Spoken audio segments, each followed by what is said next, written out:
Tomorrow, the Minister of Finance will release our first spring update. And it will show how Canada's new government is combining responsible fiscal management with new measures to ensure that all Canadians can participate in building a more independent and a more resilient Canadian economy. Building Canada strong means building a Canada where everyone has a stake, where growth is shared, and where prosperity reaches every region, every community, and every family. So today, we're proud to announce a new pillar of our plan, the Canada Strong Fund, Canada's first national sovereign wealth fund. This will be a Government of Canada fund, but more importantly, this will be a people's fund. It will be your fund. Le nouveau gouvernement du Canada a créé un nouveau fonds souverain qui investira dans de grands projets ambitieux canadiens, des projets dans le domaine de l'énergie, de l'infrastructure, des mines, de l'agriculture et des technologies, aux côtés d'investisseurs privés. Et pour la première fois dans l'histoire du Canada, les Canadiens et Canadiennes ne se contenteront pas juste de contribuer à la réalisation de ces projets. Ils bénéficieront directement de leurs retombées. Le Fonds pour un Canada fort permettra de bâtir de façon stratégique, en partenariat avec les Canadiens et les Canadiens. So here's how it works. The Sovereign Wealth Fund is essentially a national savings and investment account. It's designed to grow wealth for future generations of Canadians. Many countries that are blessed with natural resources, like Norway, have sovereign wealth funds. Canada hasn't had one until now. The new Canada Strong Fund will give all Canadians a direct stake in building Canada strong. Now, to be clear, just like with the construction of the Canadian Pacific Railway 150 years ago, Canada's major projects will mostly be built by private companies.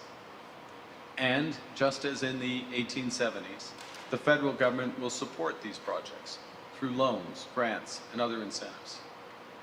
And we do this because these projects have wider benefits to our economies, benefits that exceed the private returns. I'll give an example. Expanding the port of Montreal at Contrecoeur will unlock new markets for thousands of Canadian businesses and create hundreds of thousands of jobs for Canadian workers. So, until now, while those wider benefits flowed to the Canadian economy, flowed to our country, the financial returns of the projects themselves flowed only to those who built and ran them. That changes today. When the CPR was built, the government of the day granted a private monopoly to the company. Today, to create wealth for Canadians today and our kids tomorrow, the Canada Strong Fund will invest alongside the private sector in nation-building projects on a fully commercial basis. We will begin with an initial endowment of $25 billion. Over time, the fund will grow through asset recycling and reinvestment, creating even greater opportunities for future generations. We will also do something else that's new and important. For those Canadians who want to participate in an even more direct way, we will make it easy for individual Canadians to invest in the fund and therefore own a small piece of nation-building projects and share in their returns. The fund will be professionally managed and operate as an arm's-length independent Crown corporation. And we'll consult over the coming months on the specific aspects of the fund. But one thing is sure, it will be accessible to everyone, not just a few. Because the Canada Strong Fund is about solidarity amongst Canadians, no matter where they live. So whether a project is in Alberta, Quebec, or in the far north, high north, all Canadians will have a stake. Because this is about ensuring that you and your children and your children's children benefit from the prosperity that we are creating today. You know, in many ways, we're walking today the same path as our predecessors did. We have the same conviction that ambition and drive can change the course of a nation. We have the same catalytic role for government to make nation-building projects happen. We have the same reliance on private enterprise to build and run these businesses.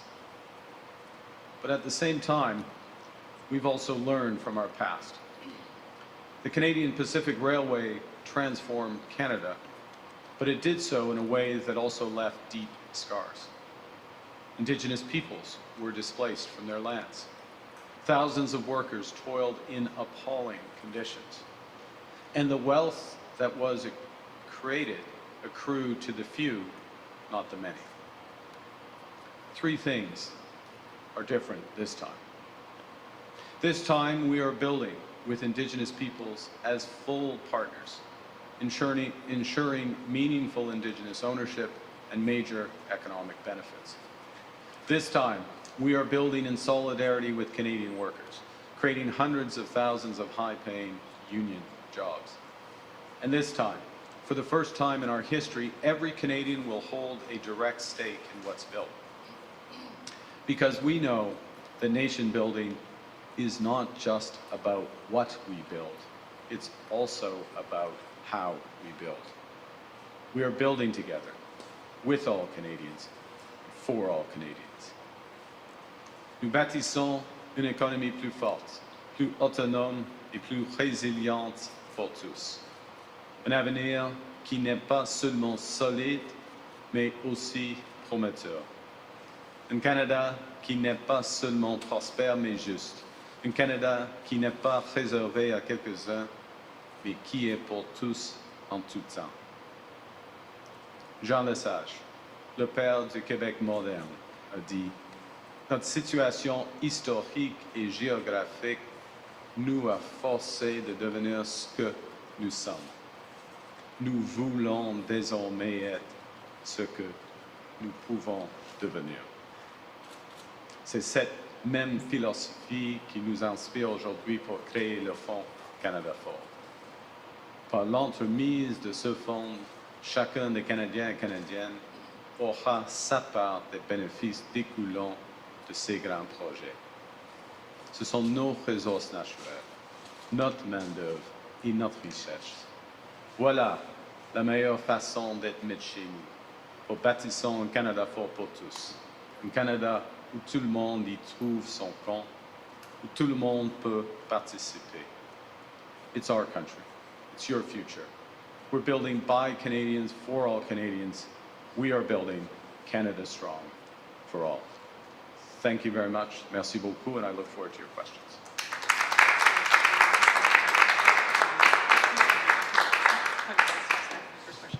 Good morning, Prime Minister. Morning. Stephanie Levitz from the Globe and Mail. The government's running deficits and cutting spending across the board. So where's this $25 billion going to come from? Well, the first thing, I won't front run the Minister of Finance too much tomorrow. But there will be good news tomorrow with the spring update on the fiscal situation, the government's performance against our deficit targets, the government performance on getting spending under control, and the government's performance at the main time, and this has been core to our strategy, which is to spend less, get spending under control, so that Canada can invest more. And what today is about is ensuring that as Canada invests more, Canada as a country, the Canadian private sector, foreign investors in Canada, that all Canadians share in the benefits of that. We have ample resources in order to do so alongside. And remember, last point, I'll hand back, is that there's a series, and this is what governments have done over the years, series of measures that governments are taking to create the possibility of these projects. We're doing that on a different scale now. And now we're making sure at the same time that all Canadians benefit. You keep referencing the Canadian Pacific Railway as a benchmark here, and that was funded by private investment. Yeah. But a lack of transparency around that financing led to one of the earliest political scandals in Confederation. So I'd like to know about the transparency on this fund. Who is going to manage it? Yeah, absolutely. Look, I'm glad you raised it because there are lessons in all respects on how, from our past and from the specific example. And I drew out some of the most important ones about partnership with Indigenous peoples, full partnership with workers, and full participation of Canadians alongside. This will be a independent Crown corporation, reports to Parliament, arm's length, as I say, independent, full disclosure, professionally managed, and the investments that are made will be clear. The objective is to grow wealth for Canadians over the long term. Question, yes, sir. Next question. Bonjour, Monsieur le Premier ministre, Valérie Gamache de Radio-Canada. Sur cette question de la transparence, pourriez-vous être plus précis? Je comprends que vous parlez de cette société d'État qui sera créée, elle aura des comptes à rendre, mais comment vraiment pourrez-vous vous assurer qu'il n'y ait pas d'ingérence politique dans ce fonds-là? Est-ce qu'il y a déjà des choses que vous voulez mettre en place, que vous avez en tête?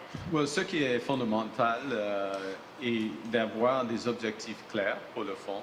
On va faire une consultation sur les objectifs du fonds. Premièrement, il faut avoir des objectifs clairs. Deuxièmement, il faut avoir une gouvernance indépendante. C'est un conseil d'administration indépendant.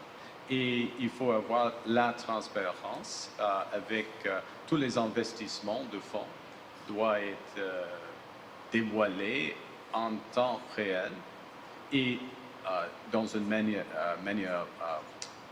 annuelle, tous les investissements et tous les rendements. Et surtout parce qu'on va donner la chance pour tous les Canadiens, des Canadiens, d'investir dans le fonds. Alors, il y aura une large transparence de le fonds. On a beaucoup de temps de préciser tous les détails de ce fonds-ci et on va le faire. Et je comprends qu'à terme, tous les Canadiens vont profiter des retombées de ces grands projets d'intérêt national. Je comprends que ça, c'est votre objectif à moyen terme. À court terme, on est dans une crise quand même de l'abordabilité. En quoi offrir aux Canadiens une possibilité d'investir dans un fonds, c'est vraiment réaliste et ça vient vraiment les aider dans leur quotidien? Merci encore pour votre question. Et on va voir dans la mise en jour demain tous les efforts que le gouvernement fait afin de régler cette crise d'abordabilité. Et l'emphase que le gouvernement fait de donner un coup de pouce maintenant pour des Canadiens, des Canadiennes, des familles canadiennes, afin de créer, pendant le temps que nous créerons, un Canada plus fort, plus prospère, plus équitable. Alors, il faut faire plusieurs choses en même temps comme un gouvernement et on va le faire. On va le faire. Et avec ce fonds-ci, les retombées, OK, je recommence un aspect de ma réponse, si vous me permettez. Dans des grands projets, par exemple, Contrecoeur à Montréal, il y a des retombées, des grandes retombées économiques pour le Québec, pour tout le Canada, à cause d'une augmentation de 60% de la capacité d'exportation du Canada. C'est évident. Mais de plus, on va avoir une occasion, pas dans cet exemple, mais il y a d'autres pour et d'autres exemples à l'avenir, on va avoir une occasion d'investir directement, côte à côte, avec le secteur privé. Les mêmes rendements du secteur privé, des retombées financières pour tous les Canadiens et Canadiennes. Alors ça, c'est la différence. Next question, Good morning, Tonda McTarrell, Toronto Star. Just following up on that line of questioning, in terms of the individuals that you want to be able to enable investment in this fund, could you elaborate on what you envisage that as? Because not everyone obviously has the means to invest, and so does this stand to benefit richer people than others? Well, I think thank you. Charles, for the question. There's several aspects here. One is the design of the fund. All Canadians will benefit because it's a sovereign fund of Canada. It's the People's Fund. We all benefit. And the question, what we're proposing to do on top of that, is to provide all Canadians the opportunity, if they have a little bit of money, we're not talking big money, but a little bit of money to invest alongside, to put into the fund alongside. And that increases the participation. I will tell you that one of the things that is striking going across the country over the past year is Canadians want to get involved. They want to get involved in building the country. In some cases, they can be directly involved in their business or their day-to-day lives. In other cases, it's in consumer choices or where they travel, where they vacation, what they choose to eat or drink. That's a way to get involved. But if there's a way to align with what is a very exciting time for the country, where we're really building, we'll make that available to people.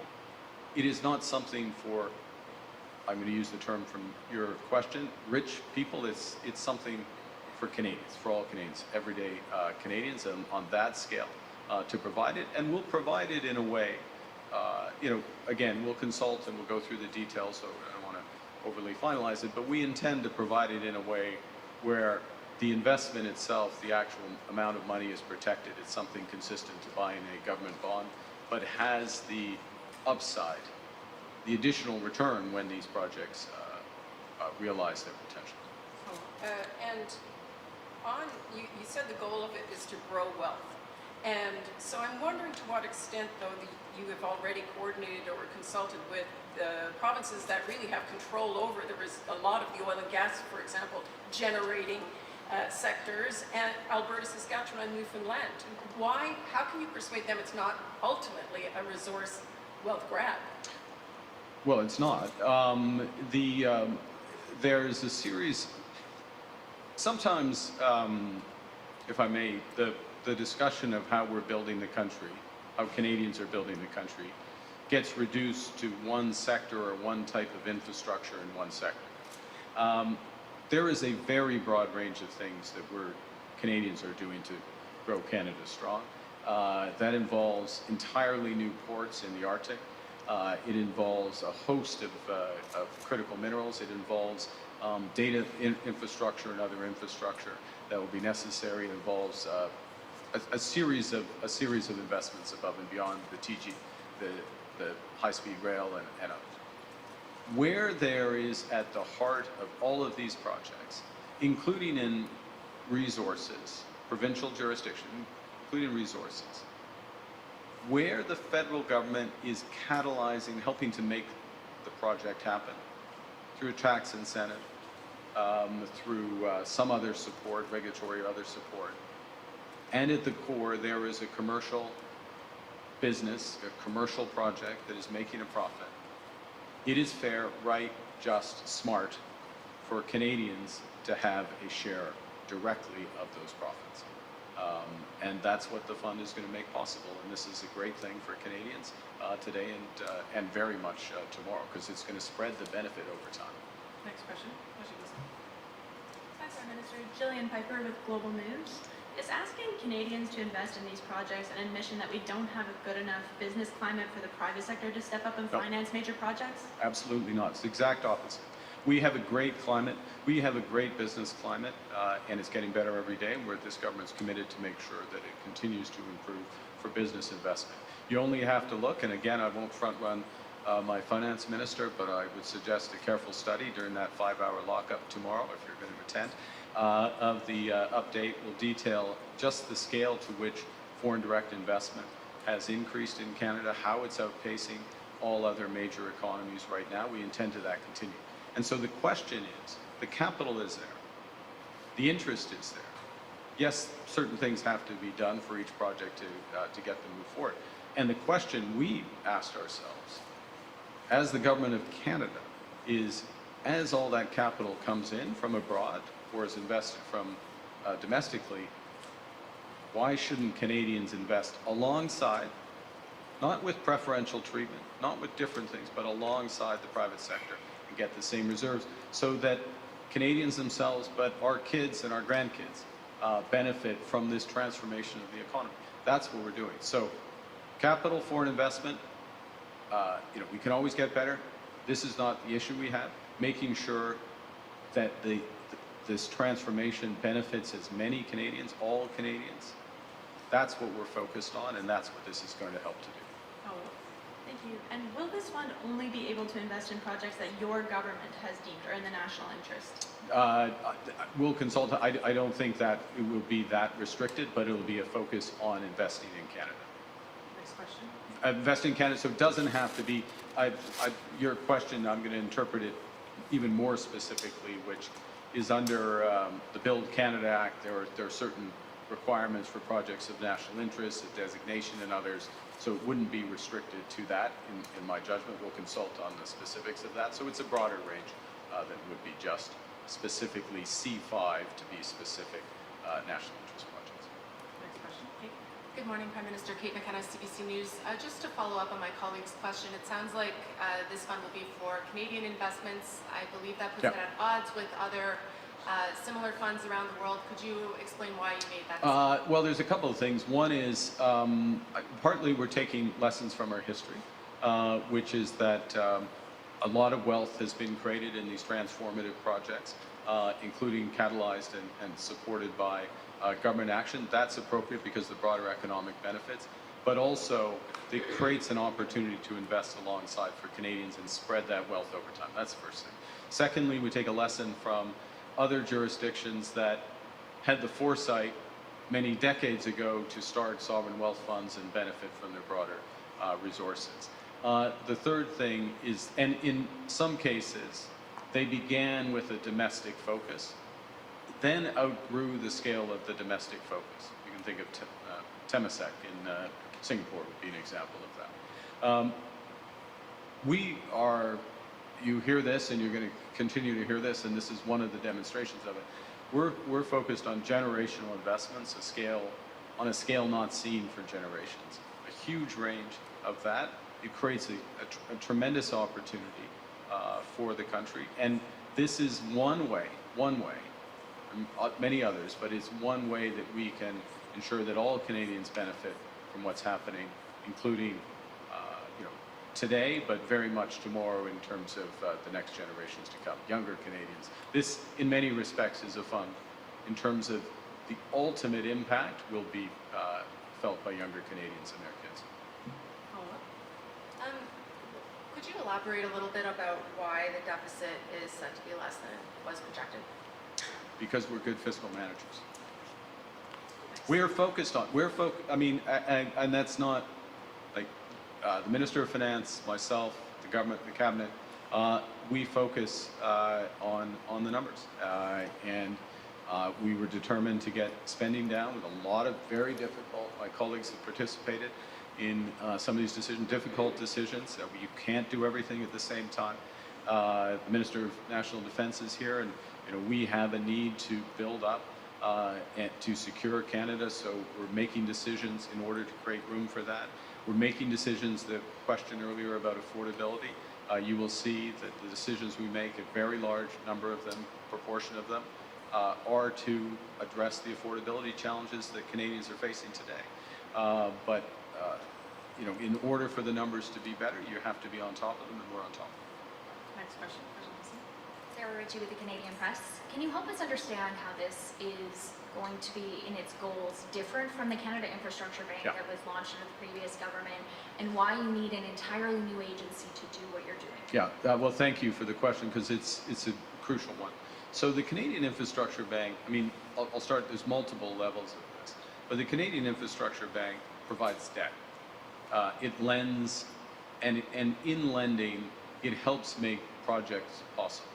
And it does, and this is an effective institution, it's got real traction, and we'll see the Canada Infrastructure Bank increasingly involved in a series of financing.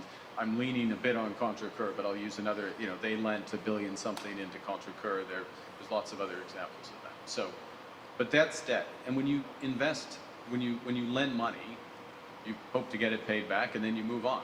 That's what the Canada Infrastructure Bank does.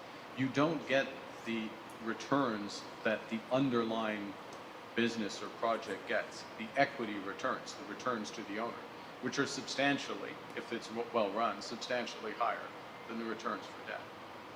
That's what this does. This comes in on a commercial basis. It gets those returns alongside the private sector, and it will spread the benefits of those returns over a much longer horizon. It's good to have the Canada Infrastructure Bank. It's good to have Export Development Canada, which helps with export finance, BDC, which helps for small, medium-sized enterprises. But all of those entities are helping underlying businesses at the core to move forward. And what we're doing is getting returns because we're helping them, getting returns alongside them.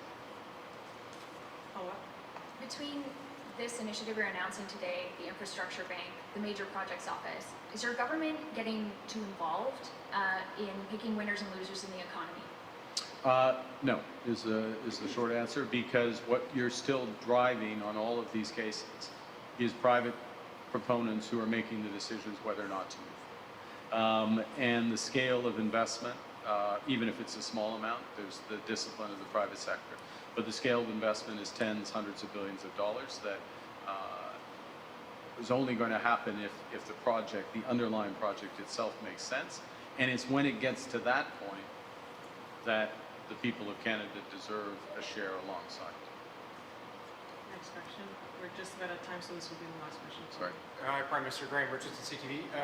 This all feels very macro, and I appreciate that it's important, it's impactful, and but you go down St. Laurent Boulevard right now and you ask people, hey, sovereign wealth fund's been created. They don't understand that, but they do understand where the grocery prices Well, I mean, I'm looking forward to CTV Yes. explaining it to you. But to my point, it feels up here, and for people, groceries, gas, all those real life things, and recent polls have shown that, well, Canadians appreciate where the country's standing is macro now, and give you credit for it. Or your government credit for it. They say it's been failing on affordability issues in the first year. So, is there a connection here from this to those affordability issues? Can you make that argument? Well, I think so. A couple of things, Graham, and thanks for the question. One is, good government has to do several things at one time. You need to defend the country. You need to make communities safe. We've got the toughest crime legislation just now finally making it through the House, the reinforcements of the RCMP and the border guards alongside that. You need to build for the future, what we're doing with Canada Strong, that core element. And you need to help people where they are today. Your question goes to the heart of that, which is the very real challenges on affordability. Affordability, that the fact that the country has not built enough affordable homes for decades. Build Canada Homes focused on that. Shorter term measures on housing affordability, and by the way, we're in Ottawa.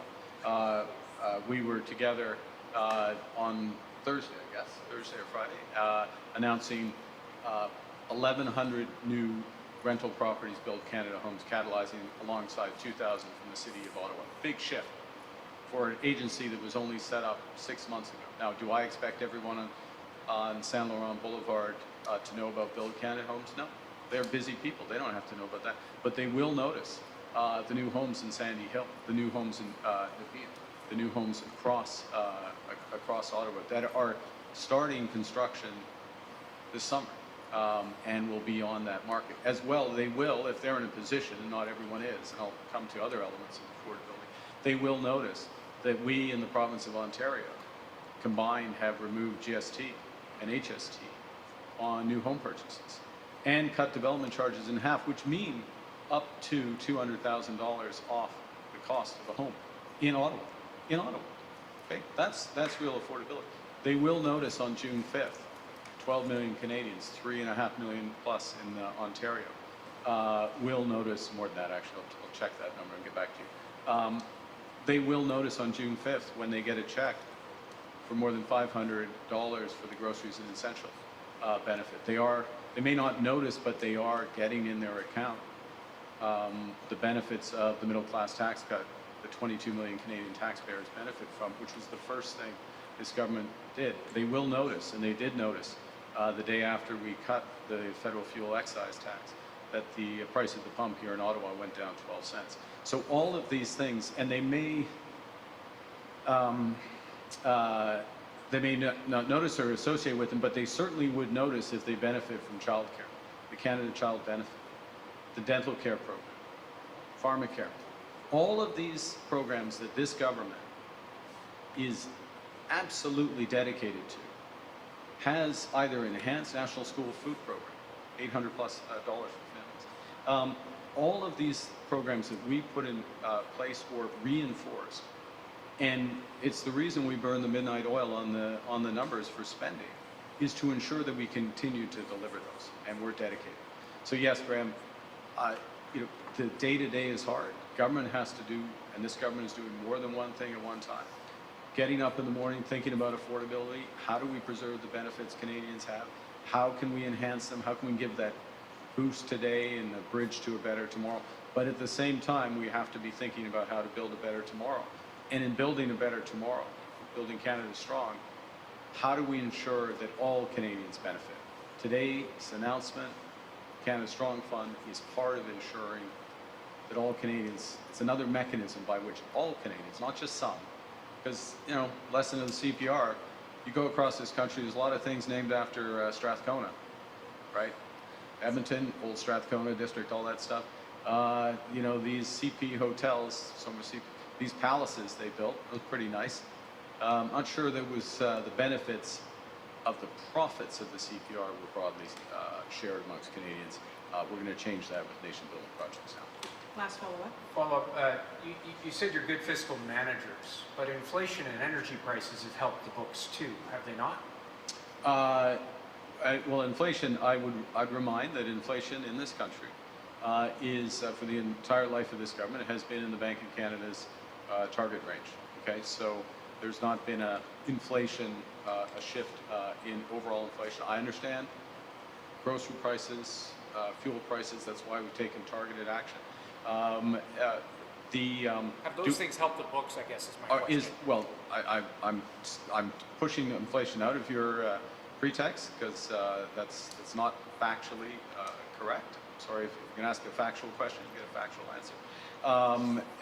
Or do we have some revenue improvements? We have some revenue improvements, but you will see, and the Minister of Finance will go through in detail, and I would encourage to go through the annexes and look at the spending, that we're on top of the spending, we're delivering on our spending commitments, and that's what's necessary in this environment. One last thing. This country and Canadians have made sacrifices over the years and decisions made over the years. We are the strongest fiscal position of all the major economies. This government is not just preserving that, we're reinforcing it, and we're doing it in a way that's building a country that's more independent, fairer, stronger, more resilient, and today's announcement is part of ensuring that all of that happens. Thank you very much. Thank you. This was an question.